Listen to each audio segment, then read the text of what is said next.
right. Welcome everyone to this webinar on our Symetrix T5 and T5 glass touchscreens. I appreciate everyone showing up. Obviously, we're going to talk about our touchscreens and how to use them in a site file, how to make them control various functions in your system, as well as integrating your already pre-existing SimView control screens and modify them, or if necessary, in order to get them onto the T5 and make them usable. So right now, if you're not familiar with our T5 series, we currently have two flavors. We have the T5, the original on the right, and the T5 glass, as you can see on the left, which is our newer version. So currently we have both SKUs available.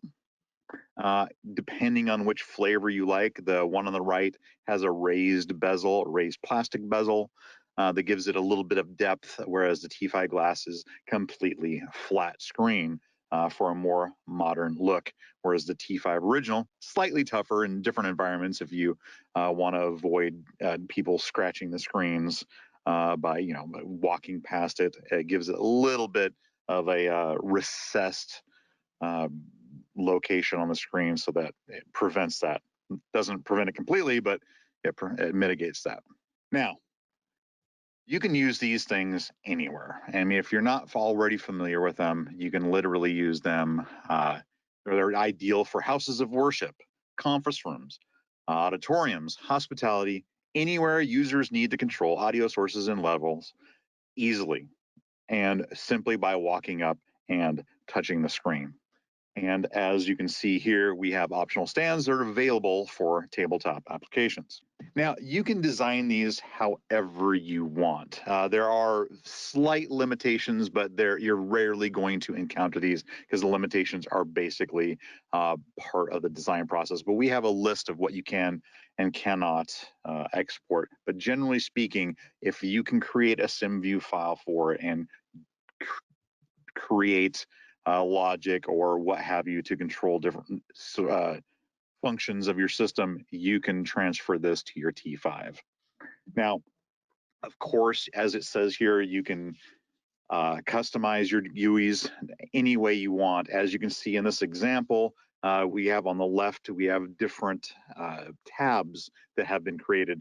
These tabs are not like real tabs. It's just a photo with buttons on top of them, but you get the general impression. You can have multiple screens as you like to do various functions within your design. And it is PoE powered. As it says here, it's Ethernet powered. It's powered over PoE, either with a PoE injector or with a switch with PoE power enabled.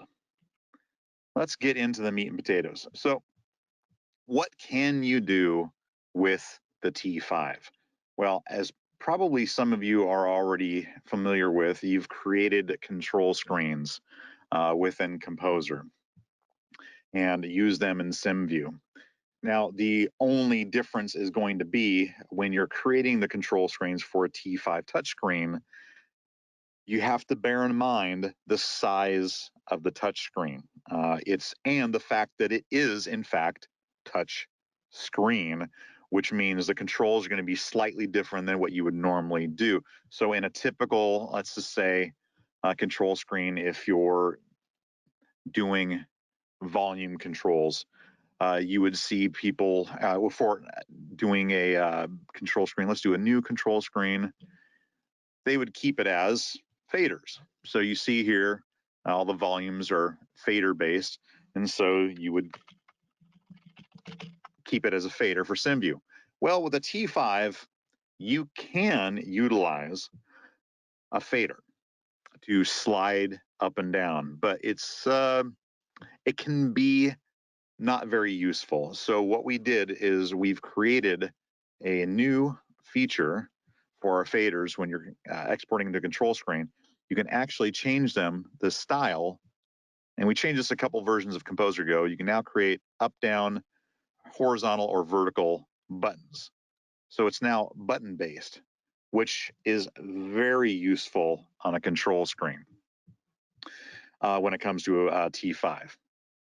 Now, first off, when you are designing let's just pretend we're creating a touchscreen for the T5 from scratch.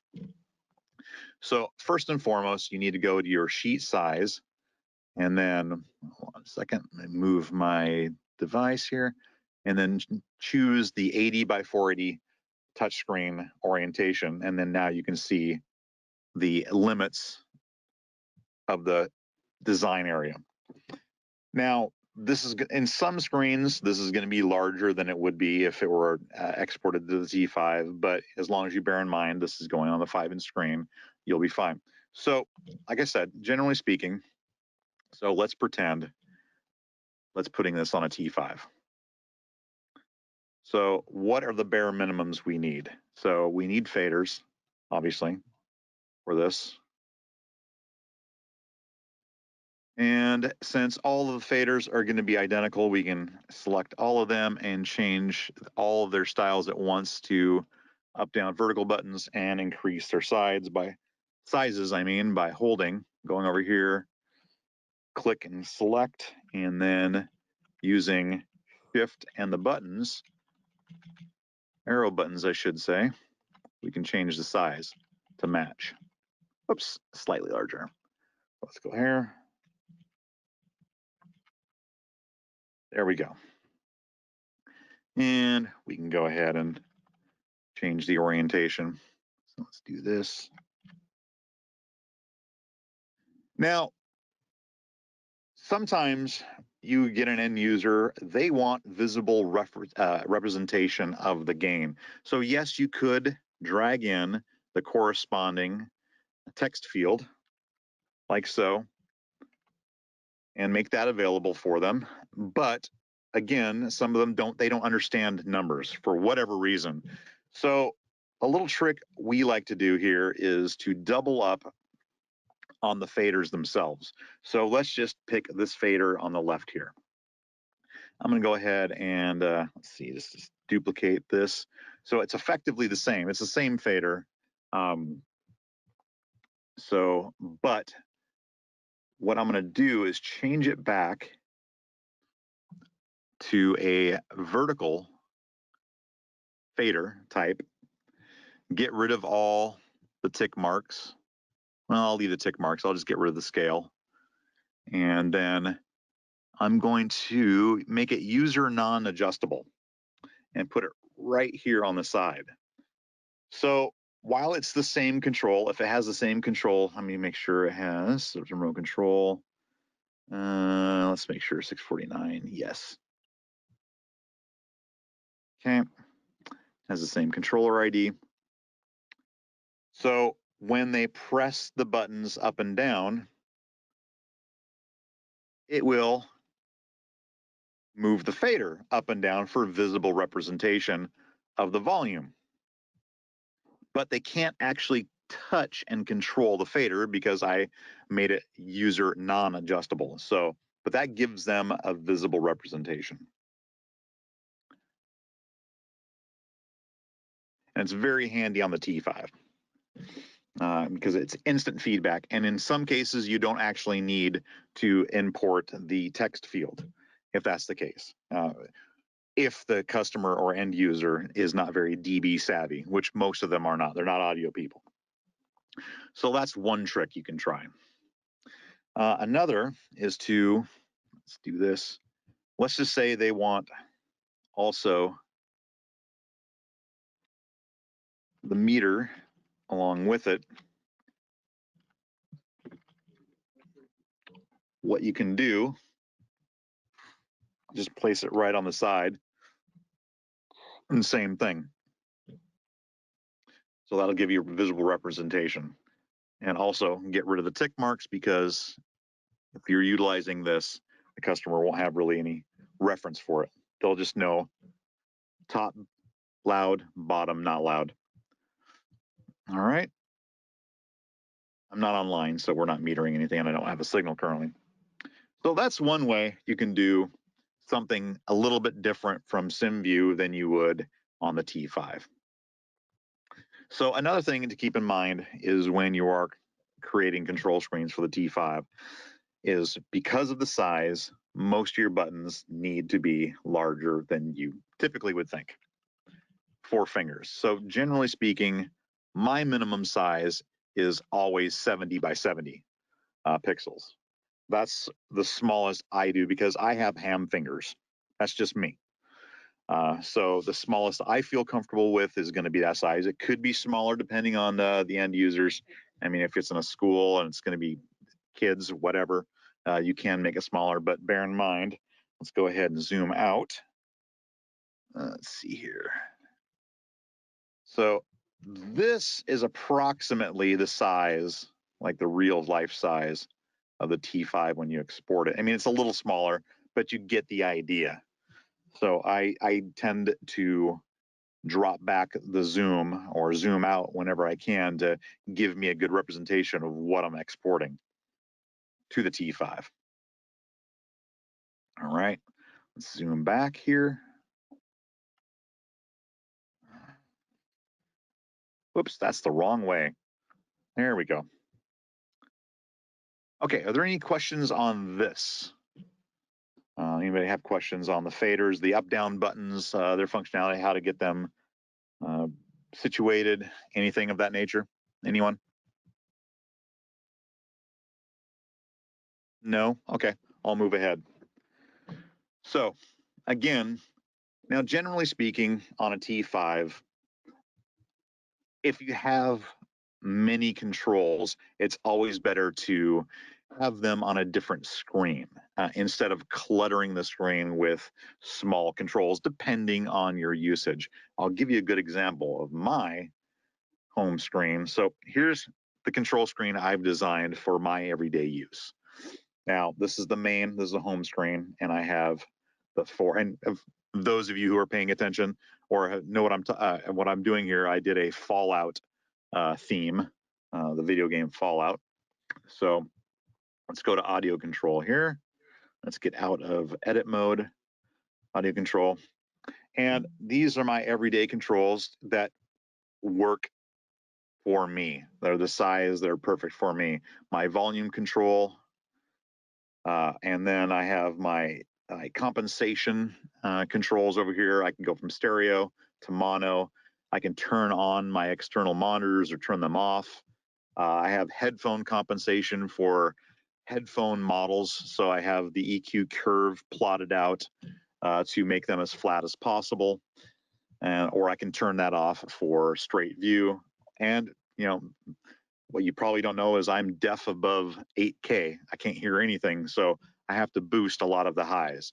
So that is literally just a 4K ramp and above that goes up to plus 24 dB up to 8K. And yes, plus 24 dB. So, and then I can go home. But one of them that's a bit tight, you'll notice this is for recording. This is USB recording that I've created. And it's a bit tight, but it works for me. So it really is dependent on what you want to get away with when you're designing your control screens. So, but as you can see, I have multiple screens. I can go to my Bluetooth and controls, and it's all pretty easy. So when you have multiple screens, let's just move on. Let's go to my control screen I just created. So let's get rid of some things and show you what to expect here. So I'm going to get rid of this. I'm going to keep these here, but let's just say I want different controls here. All right. This is only a single control screen. So when you export this, it's only going to export this screen. And I'll even show you. So I'll go ahead and export to the T5 right now and show you how simplistic it is. It's not pretty.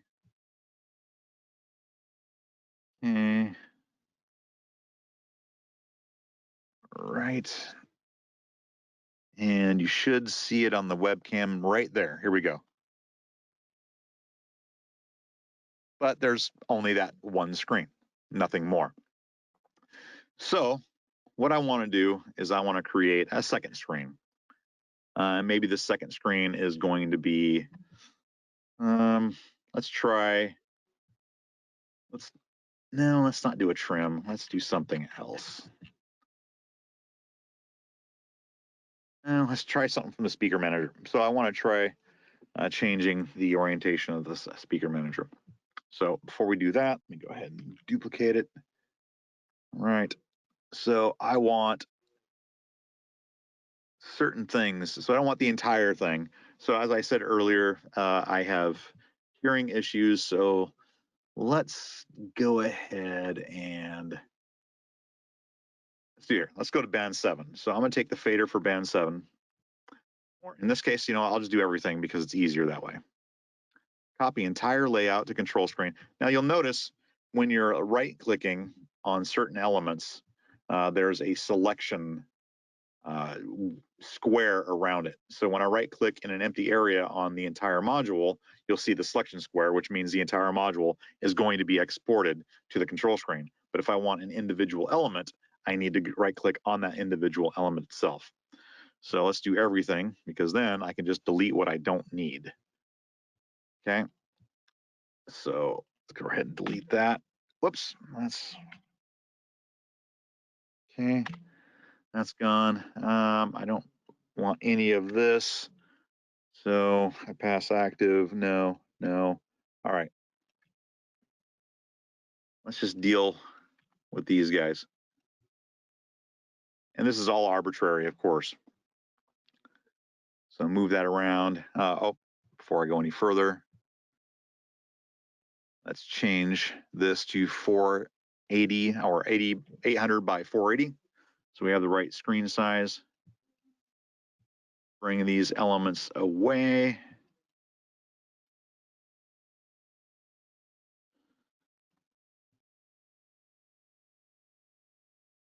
All right.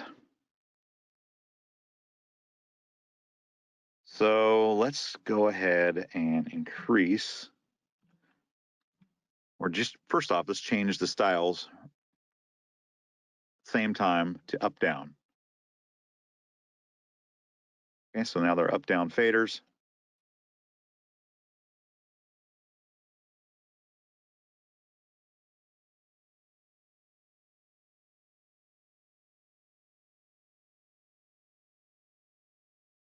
All right.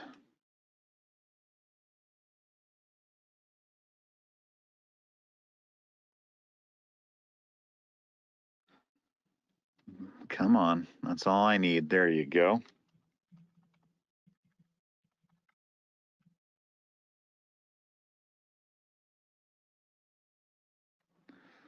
Okay. Whoops, a little off on my guesstimate, but you get the idea.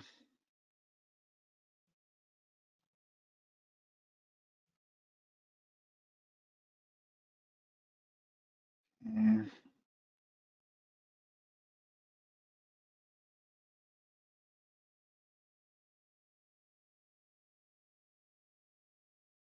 Right. So,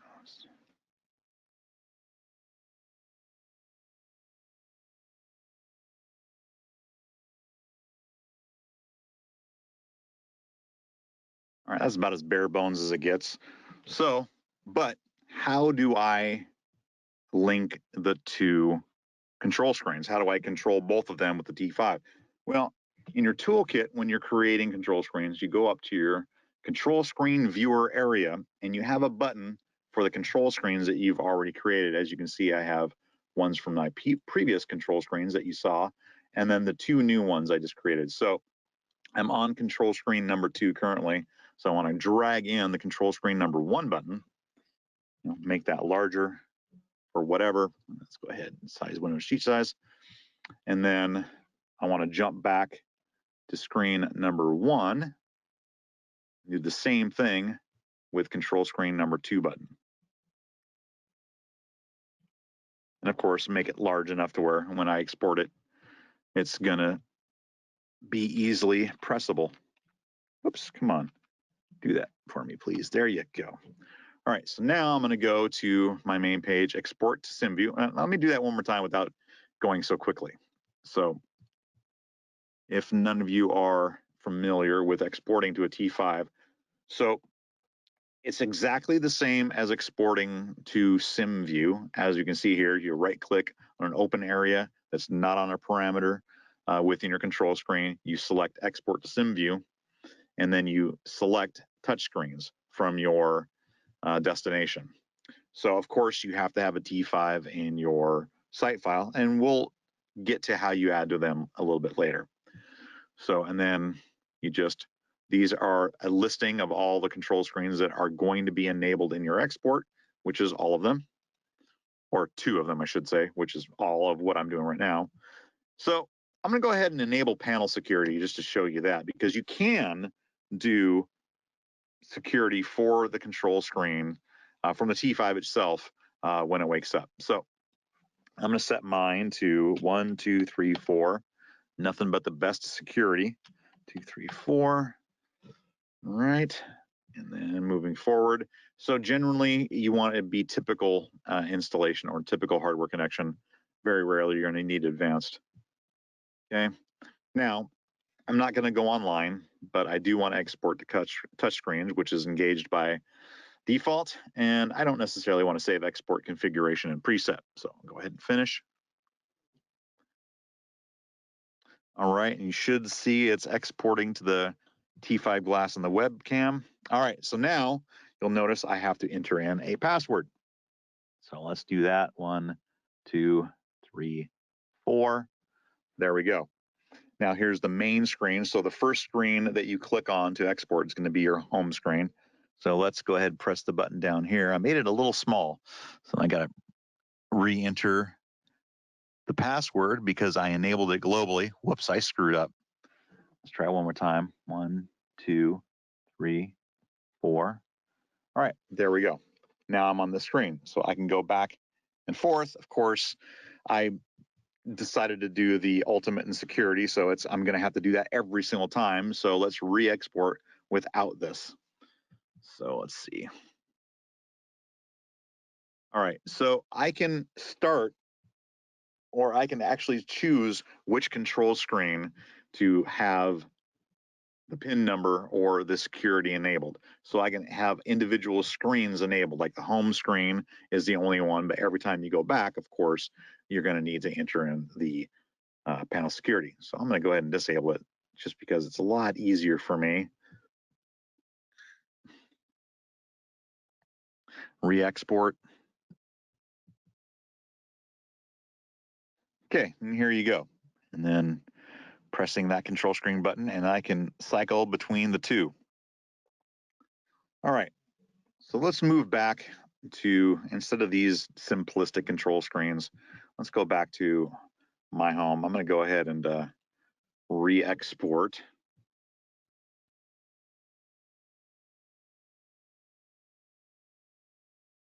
Okay.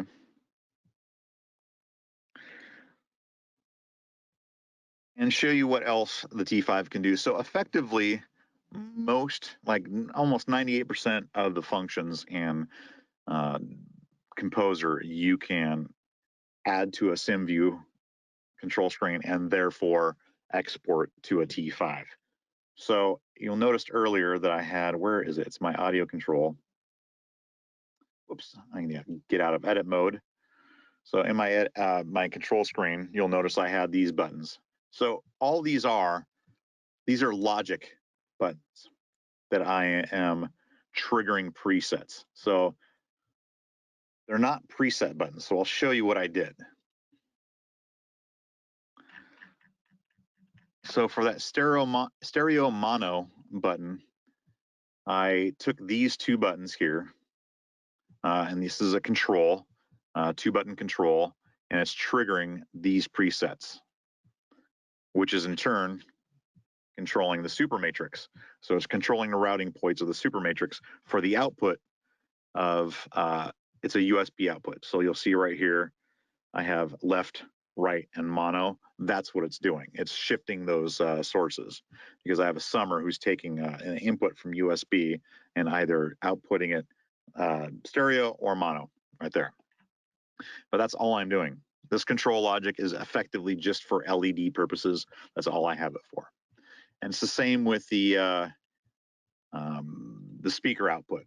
So it's just a control logic button that I've associated with presets. And that's how I'm triggering it with the T5. So if I go back, let's go to audio control again. And this is a little bit different. So what I've also decided to do with my T5 is have the ability to control noise generation. So currently this fader, as you can see, is on audio throughput, but I can select other audio sources, like I can do pink noise, white noise, sawtooth, blah, et cetera, for tested purposes. So I've selected that or utilized that logic fader, or selection, I should say, to select the audio. And it's effectively the same thing as if you had multiple BGMs, background musics. I just opted for one music source, and then the rest are noise generators for my purposes. Okay. And then I have reset volume button, which is effectively just this is an actual preset button. And the preset buttons, if you go here, is a preset recall button. So this is what I did. I just basically just imported this button into the control screen from the toolkit, and that triggers the preset, which sets my my audio to 0 dB and mutes the outputs. Okay, so it's quite powerful what you can do with the T5. Okay, moving on.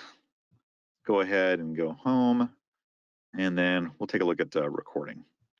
So in some cases, obviously, you can have a text field to give notification or any kind of information that's pertinent to your setup or your control screen.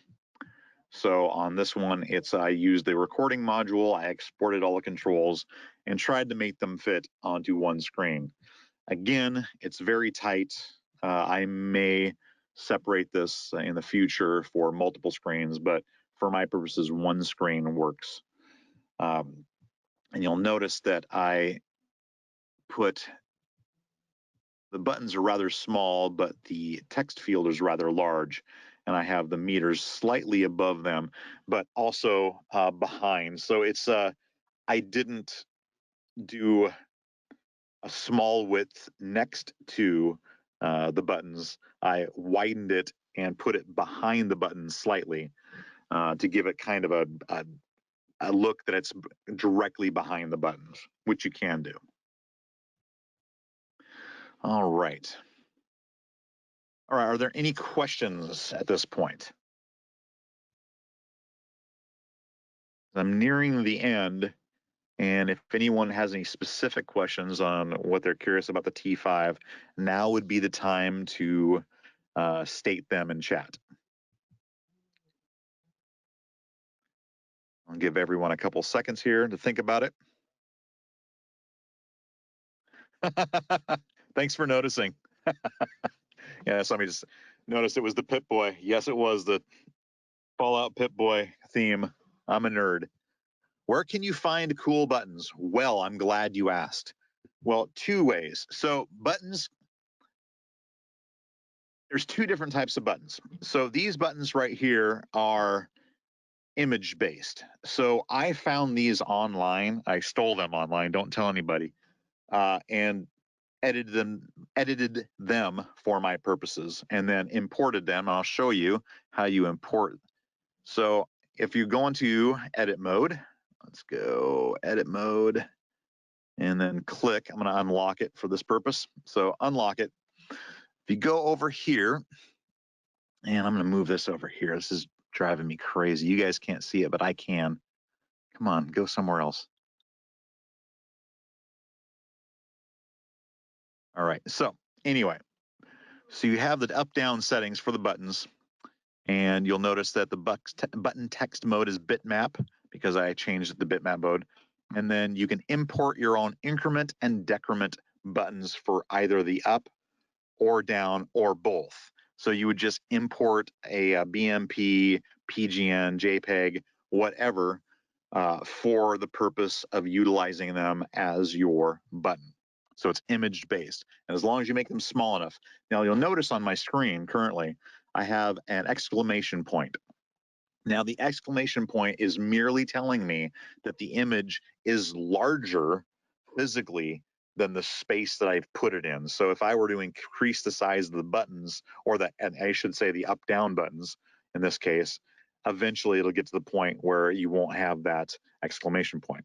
And the reason why that's there, because it can affect performance. Like if I had a 1900 by 1900 PGN that I imported for just a little bitty tiny button, you may have performance issues because it has to save that file within Composer and within the DSP. So the larger the image file size, the more processing, of course. So the smaller the better when you're doing buttons. Okay. So anyway, so that's one way. And where you find cool buttons, like I said, you can import them or you can find them online for the up-down buttons. But that's very individualized on the up-down buttons. For the remainder, so if you'll notice, I'm going to go out of edit mode so you can get rid of those exclamation points. So you'll notice on my control screen, I have these symbols. So I found these online, of course, but they're different than the up-down buttons. So the vast majority of our other controls, when you're using buttons or images, you need to import them as a custom font. And what that means is, let's go over here. Let's go back into edit mode. Let's unlock this one. Whoops, I didn't unlock it. I went out of edit mode. Let's try that again, shall we, Stu? Unlock selected control. There we go. All right, so over on the side here, let's go over to text and then display type symbol. Now, you'll notice that at each of the two buttons, it says button 1 symbol, button 2 symbol, and it says custom 18 and custom 19. Well, what is that? Well, what it is, you need to import, or you can import your own list of custom images, which you can see I've done here. Now, I've cheated a bit. Like I told you before that these three buttons that you saw for the volume are images. They are images. I did not actually pull them from my custom folder, but I added them just because. But I found these images individually and sized them appropriately, and I imported the image file. So if I want to import, let me do that one more time without being so quickly. Okay, so this is your custom library that you've created. There's other libraries, of course, they're built into Windows. A lot of them don't work. Wingdings has a tendency to break, but for our purposes, we'll go back to custom. So I want to import another image file.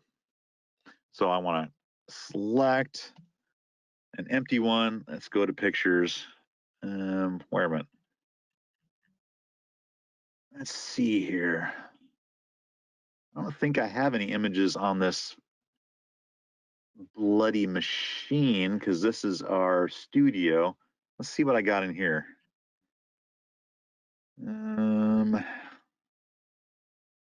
There's a good button. Let's go here. Yeah, why not? I'm gonna do one of these. I'm gonna do an image of a T-5 as a button. Why not? That'll be fun. So let's do that. And now, as you can see, it's now available in my custom image folder for, it's considered a font, even though it is a symbol, even though it is an image. So it's very confusing, but now you've created your own quote unquote font file to use as symbols. Now you can export all of them into your own file structure. That way you can add them to another design because it is design based. So once you've saved it in this file, it is file based only. So to utilize your custom font folder or custom font images, you need to export them and then import them in another site file. All right. Does that make sense? That's a lot of information. Okay. So Dan asks, when can we expect Larger T screens. That is a great question. We are currently working on a T10, which, as the name implies, it's a 10-inch screen.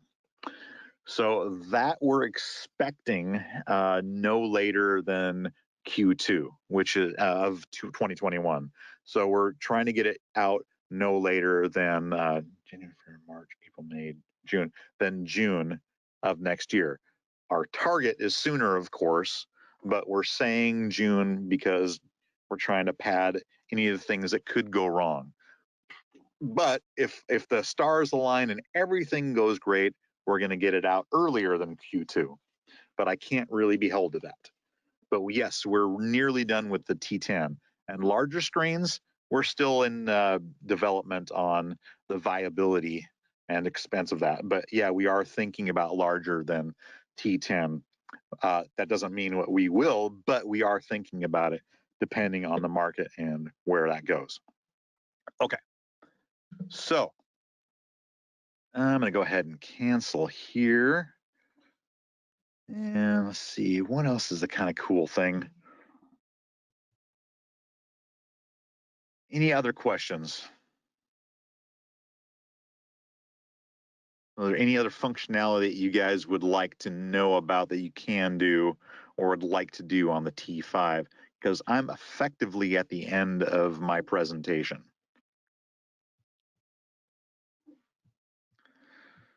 Okay. Okay. Should come with PoE injector. I don't recall if the T5s actually come with the PoE injector by default. If memory serves, they do not.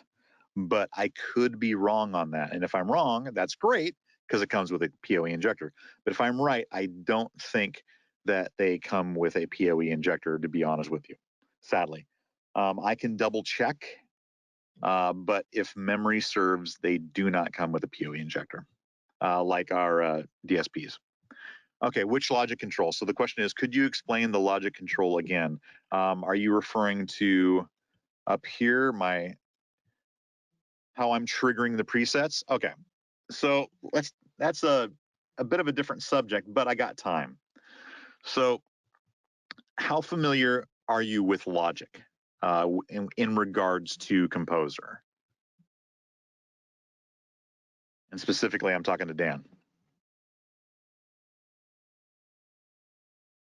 Minimal? Okay, fair enough. So logic-wise, logic is a great way to trigger certain things. Now you can trigger control numbers, you can trigger presets, you can send string values over the network. But for my purposes, I'm just triggering a preset. So simply what I would do is go over here. So in your toolkit, when you're designing your site file, you go over to control modules. So what I utilize is a control input, which is a 2-button input. But as you can see, it's a radio button. It's not just simply a 2-button switch. So I go over and pull out a 2-button radio. Okay. So now the 2-button radio, all that is when one is active. So when the top button is active, the top node is sending 100% signal down that wire, and the number 2 button is sending 0. Selected is just going to be a selected number, so that's for different purposes. But for my purposes, that's what I'm doing. So what's happening is I'm triggering. I always forget where it is. Dual preset. So I'm triggering a dual preset trigger. Let's continue while. And the top one, when the input level is at 100%, you can see here it's at 0%. When the top one is at 100%, it triggers the preset that I've labeled here. By default, it's 1. So with these modules over here, it's presets 44 and 43, I'm sorry. So 44 and 43. And that's, you can go ahead and ignore these 2 wires and this logic. This is only for LEDs. This is like for visible representation. So it's not part of the actual logic itself. So, and then, so in this case, this is controlling stereo and mono. So what these presets are doing is in the Symetrix, if I go to preset number, let's see, 44, this is preset 44. And what preset 44 is doing is it's routing the mono input to my left and right output, as you can see. So here's the input, and it's on number 4. It's routing to left and right, both. But if I go to 43, now it's routing left to left, right to right. So that's all I'm doing is I'm triggering presets. So it's a pretty simple logic control. It's not the most complex, but it suits the purposes of the T5 very well. And to be honest with you, it doesn't matter how complex or easy the logic is, as long as you have a control, a button that is controlling it, or a simplistic control, you can export that to the T5 in order to trigger the events or trigger the logic, I should say. And that's true with most anything. Like, let me end on saying that we've already talked about the control screen viewer buttons, and we've talked about the preset recall buttons, but we also have, you have the ability, there's the command button. So a command button works really well with SymVue. However, it doesn't work with T5 because the T5 is a separate device from the computer. A command button is only useful on like control screen that's on SymVue, which is part of your PC. So again, that's one of the things that will be not possible to utilize on a T5. But we do have a list in the help file that says what you cannot do with the T5, or what you can't export on the T5.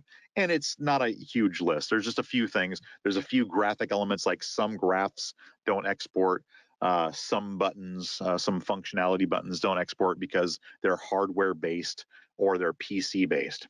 But you get my drift. Does that answer your question, Dan?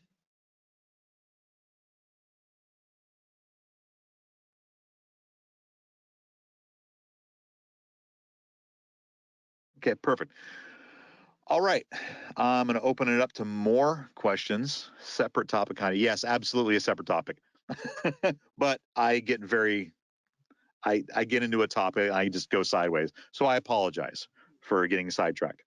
Anyway, are there any more questions specifically regarding the T5 and T5 glass before I wrap things up?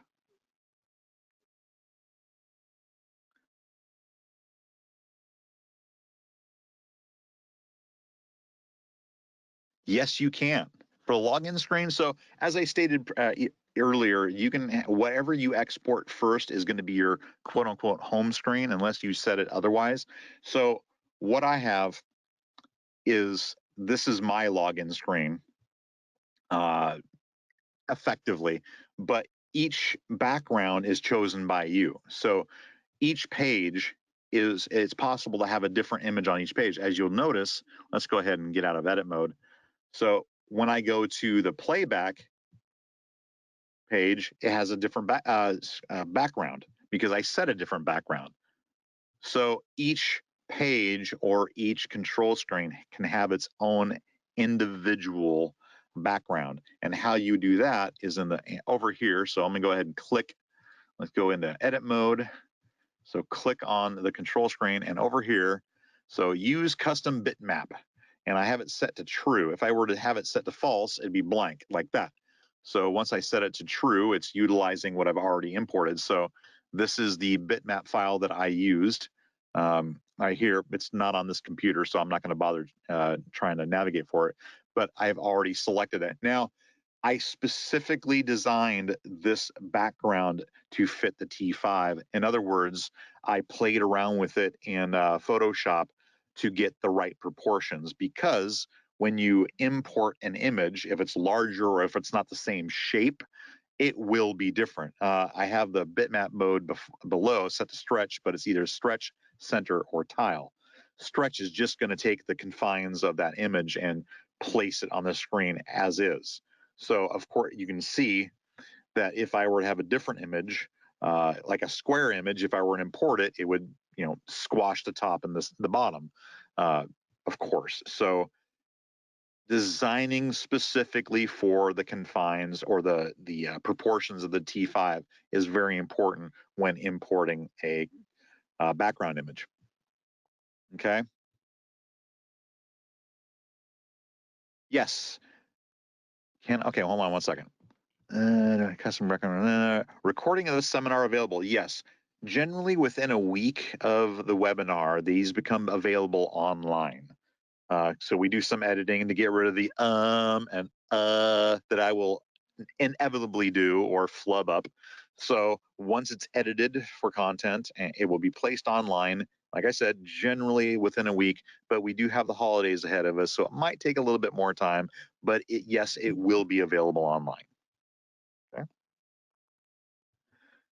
Custom background available for password screen. No, the password screen, it's not possible to import a custom background yet. That is on the roadmap. It's been proving difficult to implement. I don't know if that will ever be available, but we are thinking about that ability in order to have a custom background on the password screen. But at this moment, it's not possible to have a background image available other than the default. Okay. Any other questions before I end this seminar? So if that's all the questions, I'm going to go ahead and end this webinar. And I appreciate everybody hanging out and learning about the T5. As the screen says, if you have any more questions, go ahead and visit us at symetrix.co or give tech support a call at 425-778-7728, extension 5, and we'll be more than happy to answer your questions. Other than that, thank you so much for joining me. Have a great day and have a very, very Merry Christmas. Take care.